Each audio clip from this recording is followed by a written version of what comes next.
اپنی پرسنل باتیں شیئر نہیں کرنی چاہیے، لیکن کیا کریں یار، جب تک اپنی پرسنل بات نہیں کرو نا تو وہ موٹیویشن بھی نہیں ملتی. اور ہم نے تو کی ہی شادیاں لوگوں کو ترغیب دینے کے لیے کی ہیں، تو اپنے واقعات بتانے پڑتے ہیں. لوگ کہتے ہیں یار یہ اپنی شادیوں کے واقعات دنیا میں پیٹنا شروع کر دیتے ہیں، پتہ نہیں کیا چاہتا ہے یہ آدمی، شہرت کا بھوکا ہے یا کیا ہے. بھائی ہم نے کی ہی کس لیے ہے؟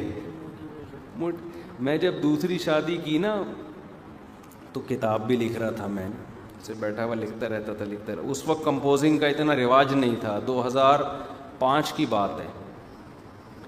تو قلم سے لے کے لکھتا رہتا تھا، پھر پوری رات. تو میرے بڑے سے چھوٹے بھائی وہ مجھے کہنے لگے یہ کیا لکھ رہے ہو؟ میں نے کہا 4 شادیوں پہ کتاب لکھ رہا ہوں. وہ حافظ بھی ہیں. اچھا وہ بھی کوئی میری دوسری شادی سے خوش، کوئی بھی خوش نہیں ہوتا، خاندان میں خامخواہ کا پھڈا ڈال دیا. تو مجھے کہنے لگے بس کر لی نا، ٹھیک ہے کر لی، بس صحیح ہو گئی یار. لوگ کر لیتے ہیں، مخالفت مول لے کے بھی کر لیتے ہیں، کچھ کہتے ہیں اچھا کیا، کچھ کہتے ہیں برا کیا. یعنی ان کی رائے میں کام تو اچھا نہیں کیا، لیکن جب کر لیا تو مٹی ڈالو، بس ٹھیک ہے ہو گیا. اب یہ کیا بیٹھ کے کتابیں لکھ رہے ہیں، بیٹھ کے میں نے یہ کیوں کی ہے بھائی.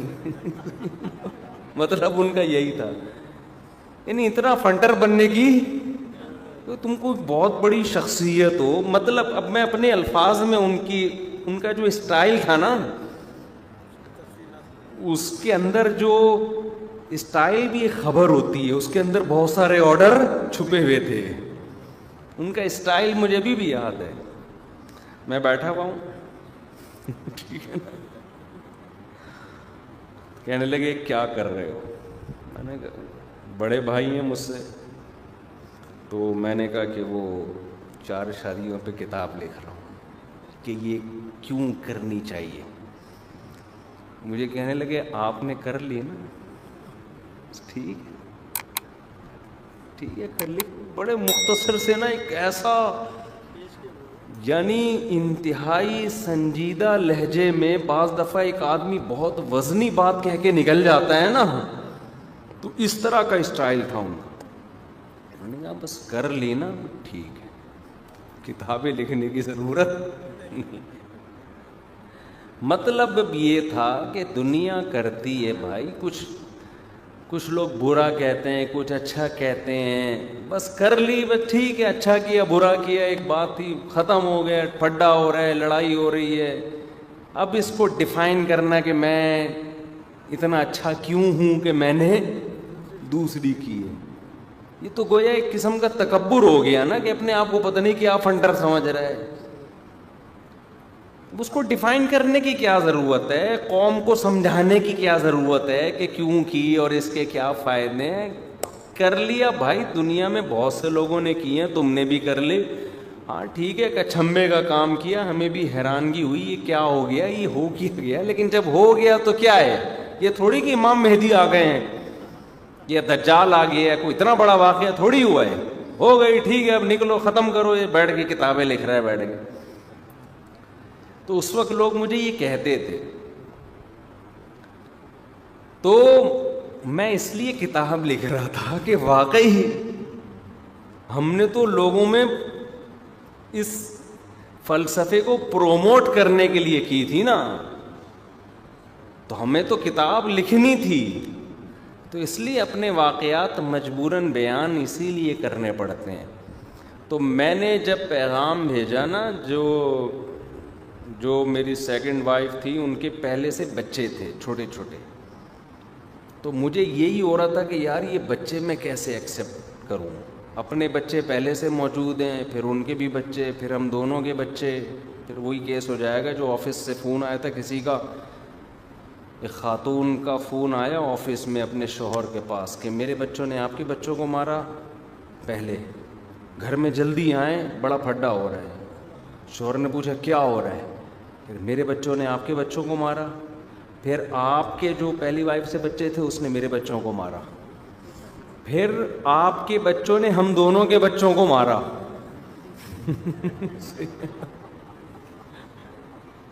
تو یہ لطیفہ بھی سنا ہوا تھا ہم نے. تو میں نے کہا یار میں کسی کے اپنے بھی بچے ہیں, پھر کسی کے بچے کے جب اپنے نہ ہوں تو انسان ایکسیپٹ کرنا آسان ہوتا ہے, لیکن اپنے ہوں تو ایکسیپٹ کرنا مشکل ہوتا ہے. تو اس کو ایڈجسٹ کیسے کریں گے, پھر دل نہیں مائل ہوتا. یہ انسان کی نیچر ہے. یہ بات ہے تقریباً 2008 کی. اور پھر ہدایہ میں ہم نے مفتی صاحب بیٹھے ہوئے, مولانا صاحب, ہدایہ میں ایک مسئلہ بھی پڑھا تھا. پڑھی ہوگی عبارت آپ نے, کہ عورت جب کہیں شادی کرتی ہے تو اسے بچے اپنے ساتھ لے جانے کی اجازت نہیں ہے اگر حقیقی باپ موجود ہے. کیوں؟ جو سوتیلا باپ ہے اپنے بچوں کے ہوتے ہوئے دوسرے کے بچوں کو یاراہو شہدرا ایسے دیکھے گا, یوں کر کے, آنکھ بھر کے نہیں دیکھے گا, ٹیڑھی آنکھ سے, یہ کیوں بیٹھا ہوا ہے یہاں پہ. ہدایہ کی عبارت ہے نا, قانون کی کتاب ہے, فقہ کی. تو اس میں بچوں کا کیا ہے, نقصان ہے. حقیقی باپ کے ہوتے ہوئے سوتیلے, اور لا بھی شریعت کا یہی ہے.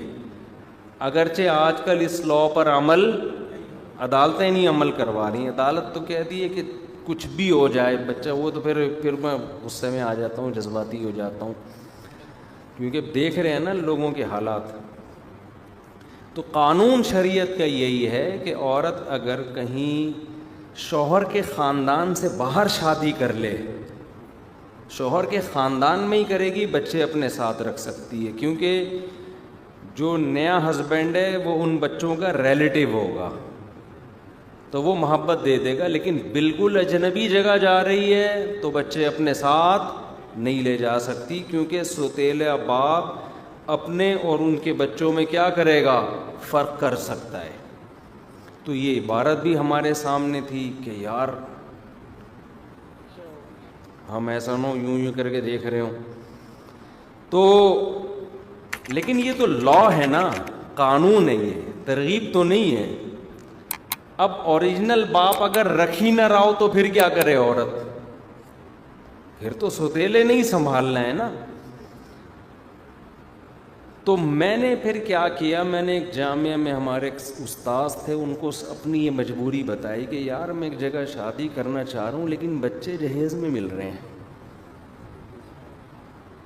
2 بچے مل رہے ہیں, ایک بچہ ایک بچی. تو میرا دل اس پہ آمادہ نہیں ہے. تو انہوں نے قرآن کی آیت پڑھی جس پر میں ہمیشہ اشکال ہوتا تھا نا, کہ یار اللہ نے یہ قید کیوں لگائی کہ سوتیلی بیٹی جو تمہاری گود میں پلی ہو. انہوں نے کہا یہ تو قرآن کہہ رہا ہے وَرَبَائِبُكُمُ اللَّاتِي فِي حُجُورِكُمْ, تمہاری وہ بیٹیاں جو تمہاری گودوں میں پلی ہوں ان سے نکاح بھی تمہارے لیے کیا ہے, حرام. تو انہوں نے کہا یہ قید اتفاقی ہے. اتفاقی کا مطلب اللہ نے کلچر کی رعایت کر کے اس قید کا اضافہ کر دیا کہ عام طور پر ایسا ہی ہوتا تھا. جیسے میں نے بتایا نا, آپ کے ابا نے کہا ستار بھائی جو عالم ہیں ان کا اکرام کرنا, حالانکہ وہ عالم نہیں نکلے, لیکن انہوں نے عالم کیوں بڑھا دیا, اس لیے کہ عام طور پر ان کے گھر میں جو مہمان آتے تھے وہ سارے کیا ہوتے تھے, عالم. عام طور پہ جس کے داڑھی پگڑی ہو اور شلوار ٹخنے سے اوپر ہو, گیٹ اپ ہو, تو عام طور پہ وہ کیا ہوتے ہیں, عالم. تو ابا نے اس کلچر کی رعایت کر کے عالم کی قید بڑھا دی تھی. تو اللہ میاں نے بھی صحابہ کے کلچر کی رعایت کر کے کہ عام طور پر اس وقت صحابہ جب سوتیلی بیٹیوں کی ماؤں سے نکاح کرتے تھے تو بچیوں کو اپنی کسٹڈی میں لے لیا کرتے تھے. تو یہ عادت تھی صحابہ کی جس کو قرآن نے کیا کر دیا, ہائی لائٹ. اس وقت میری سمجھ میں یہ بات آئی کہ دیکھو اس شرط کا کوئی فائدہ نہیں ہے حکم پر, لیکن اللہ نے یہ بیان اس لیے کی کہ اللہ کو پتہ تھا کہ ایک زمانہ آئے گا, ایک آدمی 4 شادیوں پہ درجنوں ترغیبات دے رہا ہوگا, وہ بھی اس عمل کے لیے تیار نہیں ہوگا. اتنا اس معاشرے میں دوسروں کے بچوں کو گود لینے کے عمل کو قابل نفرت بنا دیا گیا ہوگا. تو اگرچہ یہ قید بڑھانا ضروری نہیں ہے, لیکن میں اس لیے بڑھا رہا ہوں کہ کل ایسے لوگ جو اس عمل کو اتنی ترغیب دے رہے ہیں وہ بھی ذہنی طور پر بچی کو پالنے کے لیے تیار نہیں ہوں گے تو باقیوں کا کیا حال ہوگا؟ صحیح ہے نا؟ تو جب وہ یہ شرط پڑھیں گے تو ان کو بھی موٹیویشن ملے گی اور دوسروں کو بھی وہ موٹیویٹ کریں گے. جب میں نے یہ شرط پڑھی ہے نا, میں نے کہا اللہ میاں تو ذکر کر رہے ہیں تمہاری وہ بیٹیاں جو تمہاری گود میں پلی ہوں, سوتیلی بیٹیاں. تو میں ایسا جذباتی ہو گیا, میں نے کہا اب کسی کا باپ مجھے روک, کیونکہ بہت سے لوگ منع کر رہے تھے کہ ابے نہیں یار بچوں کو نہیں ایکسیپٹ کرو یار, یہ تو دیکھو ایک تو تم شادی کر رہے ہو, ایک تو الٹا کام شادی, اوپر سے ڈبل الٹا یہ ہے کہ بچے بھی جہیز میں مل رہے ہیں. مجھے ایسی موٹیویشن ملی ہے کہ میں اس وقت گیا اور میں نے تنہائی میں اپنے آپ سے کہا کہ کسی کے باپ میں دم ہے تو اب مجھے روک کے دکھائے. سالہ ایسی کی جب اللہ کی طرف سے موٹیویشن مل گئی یار. اللہ تو کہہ رہے یہ تو رواج کا حصہ تھا. تو صحابہ کے رواج تو یہی تھا کہ جب کسی عورت سے نکاح کرتے تو اس کے بچوں کو بھی پال لیا کرتے. تو میں نے کہا جب وہ تھے تو ہم ہندوؤں والے نظام کو لیں یا صحابہ والے نظام کو لیں؟ تو اللہ کا بڑا فضل ہے, اس بچی ہمارے گھر میں پلی, بیٹا بھی پلا, ابھی بیٹی کی ہم نے شادی بھی کی ہے, تھوڑے دن 1-1.5 مہینہ ہوا ہوگا. تو ہمیں تو بڑی روحانی خوشی ہوئی یار, اللہ نے ایک ٹوٹی پھوٹی نیکی کا کام ہم سے, ہمارے گھر سے رخصت ہوئی وہ. تو ایک ذہنی سکون بھی ملتا ہے انسان کو کہ یار کوئی تو ہم نے زندگی میں ٹوٹا پھوٹا اللہ نے ہم سے نیکی کا کام لیا. ایک ہوتا ہے یتیم خانے میں بچوں کو جا کے کھلانا, ایک ہوتا ہے کفالت کرنا, دونوں میں بڑا فرق ہوتا ہے. عزت کی روزی کی جو حیثیت ہے وہ بھکاری پن سے کسی کو دو گے. ہمارے نبی نے یتیم بچوں کو اپنی کسٹڈی میں رکھا ہے. اور کمال کی بات دیکھو یار, کمال دیکھو, ہمارے نبی کی 9 بیویاں, کھانے کو روٹی نہیں ہے بھائی. ام سلمہ سے نکاح کر رہے ہیں جو بیوہ ہیں, اتنی غربت میں ایک اور شادی بھی کر رہے ہیں حضرت ام سلمہ. اس وقت پتہ نہیں کتنی زوجات تھیں, اتنی غربت میں حضرت ام سلمہ سے نکاح بھی کر رہے ہیں, وہ بیوہ ہے,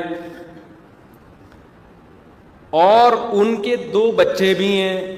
وہ کہہ رہی ہیں یا رسول اللہ ایک تو میری عمر بہت زیادہ ہے, میں آپ سے کیوں نکاح کروں, میری عمر بہت زیادہ ہے, دوسرا میرے چھوٹے چھوٹے بچے بھی ہیں, یہ کہاں جائیں گے. تو ہمارے نبی نے کیا فرمایا, انا اسن منکا, تمہاری عمر اگر زیادہ ہے تو میری تو تم سے بھی زیادہ ہے. سمجھ میں آ رہی ہے, تو میری تو تم سے بھی زیادہ ہے. اور رہا بچوں کا مسئلہ تو الی اللہ و الی رسولہ, ان کو بھی لے آؤ. میں ان کو چھوڑ کے آنے کا نہیں کہہ رہا. اتنی غربت جس میں کھانے کو روٹی نہیں ہے, پیون زدہ کپڑے ہیں, 40 دن گھر میں چولہا نہیں جل رہا, مزید شادی بھی ہو رہی ہے اور مزید بچوں کو اپنی کفالت میں لیا بھی جا رہا ہے. اس حدیث سے جو بالکل صحیح حدیث ہے, اس سے اسلام کی سوچ کا پتہ چلتا ہے. آپ نہ غربت میں شادی کرنے کے لیے تیار ہو, شادی ہو گئی تو اپنی آمدن کی وجہ سے بچے بھی زیادہ پیدا کرنے کے لیے تیار نہیں ہو. اسلام بالکل الٹا چلا رہا ہے آپ کو کہ انتہائی غربت میں ایک نہیں زیادہ بھی کر سکتے ہو, اور اپنے بچوں کی اسپیڈ تو جتنی بھی ہو, آپ دوسروں کے بچے کو پالنے میں بھی اپنی جیب نہ دیکھو. بہت مشکل ہے. یہاں سے اب سیٹنگ ہماری اور آپ کی راستے الگ ہونا شروع. اب تک آپ کو سب سمجھ میں آ رہا تھا, اب آپ کا راستہ الگ اور ہمارا اسٹیشن. آج سب سے بڑی بچوں کی پیدائش میں رکاوٹ کیا ہے یار؟ مہنگائی. مہنگائی اجازت نہیں دیتی کہ 2 بچوں سے زیادہ ہم پیدا کریں. وہاں کیا ہو رہا ہے؟ نسل روکنے کا تو وہ تو اللہ نے ہی آپ کو کم اولاد دی, وہ تو اللہ کی حکمت تھی. صرف 4 بیٹیاں آپ کو ملی, وہ تو اللہ کی حکمت. نبی نے تو نہیں, نبی نے تو ترغیب دی ہے بھائی نسل بڑھاؤ. اتنی غربت میں نہ صرف یہ کہ نسل روکی نہیں جا رہی, بلکہ دوسرے بچوں کی بھی بیوہ سے شادی کر کے اس کے بچے بھی اپنی کسٹڈی میں لیے جا رہے ہیں. کیوں؟ اس کی عقلی لاجک کیا ہے؟ سوال پیدا ہوتا ہے نا یار, یہ تو اسلام گراؤنڈ ریئلٹی سے ہٹ کے احکامات دے رہے ہیں نا. بھائی آپ کو سوال پیدا ہوگا کہ یہ گراؤنڈ ریئلٹی تو یہ نہیں ہے کہ یار سالے تمہاری جیب میں ڈھیلا ہے نہیں اور تم کیا کرنا شروع کر دو, شادی کرو. ایک بڑا ایک لاجک کی بات کرتا ہے نا. خوب سمجھ لو, اسلام جو لاجک کی بات کرتا ہے نا, وہ لاجک ہوتی ہے جس کی طرف بڑے بڑے ذہین لوگوں کے دماغ نہیں جاتے. یعلمون ظاہرا من الحیات دنیا, قرآن کہتے ہیں یہ دنیا کے ظاہر کو دیکھتے ہیں اوپر سے. یہ لاجک یہی ہے کہ اگر آپ غربت کی وجہ سے نکاح چھوڑ دو گے, مہنگائی کی وجہ سے, تو ایک عورت کا سارا برڈن یا تو اس کے اپنے اوپر آئے گا مہنگائی میں, یا اس کے باپ پہ آئے گا. نہیں یہی بات سمجھ. تو مہنگائی میں اسلام یہ کہتا ہے کہ 6 بیٹیوں کا باپ اپنی 6 بیٹیوں کو کھلائے, وہ افورڈ نہیں کر سکتا. بہتر ہے کہ جوان آدمی کے حوالے کر دو, خرچہ کس پہ ڈالو. تو مہنگائی میں شادی کی اہمیت کم ہونے کے بجائے بڑھ گئی ہے. نہیں ہے یہ بات سمجھ میں. آپ کہتے ہو یار اس مہنگائی میں کیسے پالوں گا, تو اللہ کے بندے مہنگائی صرف تیرے حق میں تھوڑی بنی ہے, اس عورت کے جو بیوہ عورت کیسے پالے گی اپنے آپ کو اس مہنگائی میں. ہمارے نبی کہتے تھے بھائی اس غربت میں ام سلمہ تمہیں نہیں پال سکتا. حضرت ام سلمہ کہتی ہیں یا رسول اللہ کوئی بھی نکاح نہیں کر رہا مجھ سے اس غربت کی وجہ سے, کیونکہ زیادہ تر لوگ کیا ہیں, غریب ہیں, اور جو مالدار ہیں انہوں نے تو پہلے ہی 4 کر لی ہیں. یہی کہتی نا, تو اس غربت میں کہاں جاؤں گی. تو اسلام کیا کہتا ہے, غربت میں مہنگائی میں عورت کا خرچہ کس پہ ڈالا جائے, اس کے شوہر پہ ڈالا جائے. باپ کے بجائے کس پہ ڈالا جائے, شوہر پہ. اس کے بچوں کا خرچہ بھی سوتیلے باپ پہ ڈال دو اگر اس کا حقیقی باپ نہیں ہے. تو مہنگائی میں غربت میں نکاح کی ویلیو کم ہونے کے بجائے بولو بڑھ گئی ہے, تاکہ لڑکیوں کے باپوں کا بوجھ ان لڑکیوں پہ, ان باپوں پہ کم ہو. فیملی پلاننگ والوں نے اس کا حل یہ سوچا ہے کہ بچے 2 ہی اچھے, پیدا ہی نہ کرو تاکہ ٹینشن ہی نہ ہو. یہ بھی حل نہیں ہے, اس لیے کہ جب 2 بچوں والا فلسفہ چلے گا تو لڑکیوں کا گروتھ ریشو بڑھے گا, کیونکہ ہر آدمی کو بیٹا لازمی چاہیے. جس کے بیٹا ہو گیا 1 بیٹی کے بعد بند کرا دے گا, جس کے بیٹا نہیں ہوا 1 بیٹی کے بعد دوسری کے بعد انتظار میں تیسری کے بعد چوتھی. یار شاید اب بیٹا ہو جائے, تو 6 لڑکیاں تو ہوں گی, لڑکے 8 6 نہیں ہوں گے, تو گروتھ ریشو لڑکیوں کا بڑھ جائے گا. اس سے غربت مہنگائی میں اور ان کا بیڑا غرق ہوگا. تو پٹرول جتنا مہنگا ہو جائے میرے بھائی, اس میں نکاح کی کثرت کی اہمیت کم ہونے کے بجائے بڑھے گی. لیکن ڈھیٹ ہو آپ لوگ, رہنا ایسے ہی یوں ابھی تو یوں کر رہے ہو. تو خیر جلدی سے ہم اپنے موضوع کی طرف آتے ہیں. تو میں یہ عرض کر رہا تھا کہ قرآن یا حدیث جو بھی خبر دیتا ہے اس میں کوئی نہ کوئی آرڈر چھپا ہوتا ہے. میں ان خواتین سے پھر معذرت کرتا ہوں جو بیچاری میرا بیان سن رہی ہوتی ہیں, اچانک 4 شادیاں آتی ہیں, وہ ایک دم جو ہے نا وہ بھاگ جاتی ہیں, پھر نیگیٹو کمنٹس کرنا شروع کر دیتی ہیں. ان سے بار بار ریکویسٹ کرتا ہوں, یہ آپ کے فائدے کے لیے ہے, آپ کو نقصان پہنچانے کے لیے نہیں ہے, آپ کا فائدہ ہے اس میں. ایک عورت کہے گی میرا میاں دوسری کر لے گا تو میرا کیا فائدہ ہے اس میں تو بیڑا غرق ہو گیا نا. اس میں آپ کے بھی فائدے ہیں. مرد کے لیے عورت کی خامیاں برداشت کرنا آسان ہو جاتا ہے, طلاق کا ریشو کم ہوگا اس سے, اور اگر طلاق ہوئی بھی تو طلاق کے بعد عورت کو نقصان کم ہوگا. ابھی ایک لبرل انٹی کا ایک پوری ویڈیو آئی ہے لبرل انٹی کی, کسی لوگوں نے مجھے بھیجی کیونکہ وہ 4 شادیوں کے خلاف تقریر کر رہی تھی. وہ تقریر میں کیا کہتے ہیں, وہ کر کے فارورڈ کر کے چلا دیتے ہیں. ایسے میں چلا رہا ہوں یہ تاکہ اصل ٹاپک ہمارا رہ نہ جائے. وہ لبرل انٹی نے بیان دیا, وہ مبہم طور پہ کہہ رہی میں کہ اسکالرس کو بہت سنتی ہوں, بہت اچھے بیان کرتے ہیں, لیکن یہ بات شاید میرے بارے میں کہہ رہی ہوں, لگ ایسا ہی رہا تھا, اب واللہ عالم. انہوں نے کہا دیکھیں ہمارا معاشرہ, اچھی بات ان کی یہ تھی کہ اسلام کو برا بھلا نہیں کہا, یہ اللہ کا بڑا فضل ہو گیا کہ اسلام نے 4 شادیوں کی اجازت دی ہے, اور یہ کہا کہ لڑکیوں کا گروتھ ریشو زیادہ ہے, لڑکے کم ہیں وغیرہ وغیرہ, تو کہاں جائیں گے. لیکن آگے لیکن کر کے نا سارا پھیڑا غرق. لیکن انہوں نے کہا کہ دیکھو یہ دور وہ نہیں ہے جو صحابہ کا دور تھا.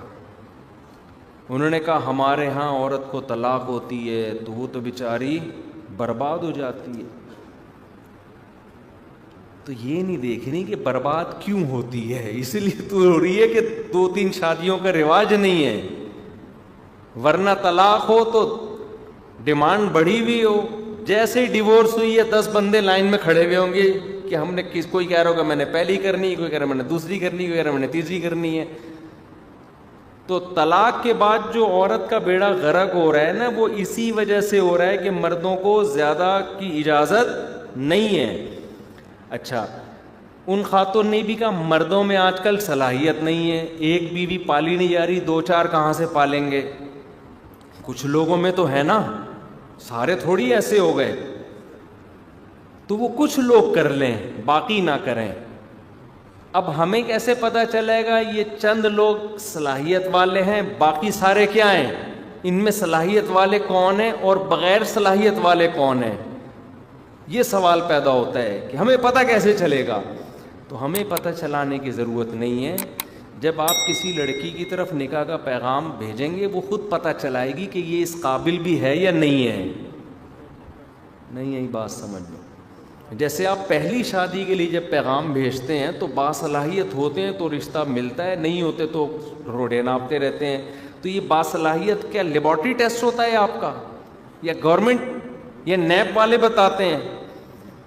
یہ لڑکی والے خود تحقیق کرتے ہیں, اڑوسیوں سے, پڑوسیوں سے, خاندان سے, جاب سے, صحت سے, ساری چیزیں دیکھ کے وہ فیصلہ کرتے ہیں کہ اس کو بیٹی دینی ہے کہ نہیں دینی.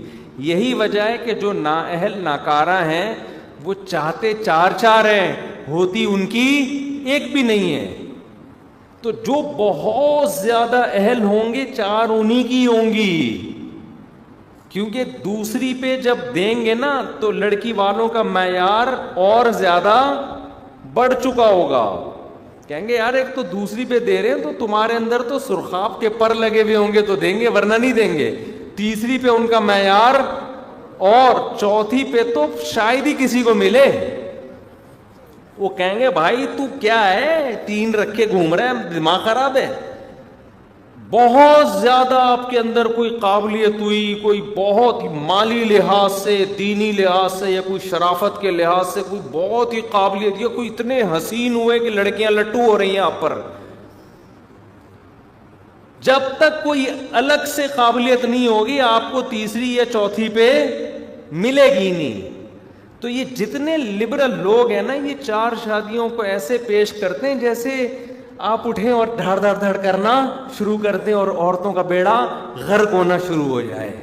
سارے چرسی ہیروئنچی اٹھیں گے, 4 کر کے عورتوں کا بیڑا غرق کر دیں گے. او بھائی جب اٹھیں گے تو ان کو دے گا کون؟ سوسر تو یہ بھی دیکھتا ہے کہ چائے میں ڈبو کے تو نہیں کھا رہا بسکٹ, یہ بھی نوٹ کرتا ہے لڑکی والے.